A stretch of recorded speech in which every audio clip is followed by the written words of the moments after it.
Hello guys, యాక్చువల్గా ఈ రోజుల్లో జరుగుతున్న ఈ స్టడీ రిలేటెడ్ ఇష్యూస్ గురించి నార్మల్గా అసలు గవర్నమెంట్ నడిపిస్తున్న స్కూల్స్ ఎలా ఉంటాయని చూద్దామని వచ్చిన హన్మకొండ డిస్ట్రిక్ట్లోని హసన్పర్తి మండల్ దేవన్నపేటలో జెడ్పీహెచ్ఎస్ స్కూల్ ఉంది. ఈ రోజుల్లో పిల్లలకి అసలు స్టడీ అంటే ఏంటి, విద్య అంటే ఏంటో కూడా తెలియట్లేదు. చిన్న స్టేజ్ నుంచే మనం ఎడ్యుకేషన్ గురించి పిల్లలకి చెప్తేనే వాళ్ళు అర్థం చేసుకుంటారు. నేను ఏదైతే ఎడ్యుకేషన్ గురించి మీకు చెప్దాం అనుకున్నానో అదే పాయింట్ ఇక్కడ రాసి ఉండడం కూడా మనకు ప్లస్ పాయింట్ అయింది. చాలా బాగుంది, మంచి మాట చూడండి ఒకసారి. తరగమన్నా తరగనిది, కరగమన్నా కరగనిది, అరగమన్నా అరగనిది, దొంగిలించాలన్నా దొరకనిది, 10 మందికి పంచేది, ప్రాణాలు పోసేది మన తరగని నిధి మన విద్య.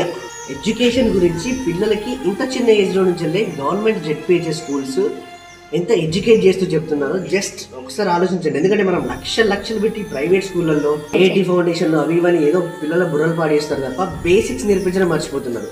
సో కొంచెం ఆలోచించి గవర్నమెంట్ స్కూల్స్లో కూడా ఎడ్యుకేషన్ సిస్టమ్ బాగానే ఉంది అని నా ఆలోచన. అందులో స్టాండర్డ్స్ చాలా బాగుంటాయి. ఎందుకంటే ఎడ్యుకేషన్ ఒక్కటే చూసి వాళ్ళ మైండ్స్ అన్ని స్పాయిల్ చేయకండి.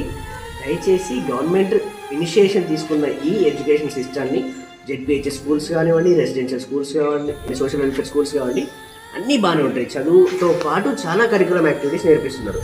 ఈ మంచి మాటలు నేర్పించి పెంచుతున్నారు పిల్లల్ని. బేసిక్స్ ఎంత పర్ఫెక్ట్గా ఉంటే వాళ్ళ ఫ్యూచర్ ఎందుకు బాగుంటుంది చెప్పండి.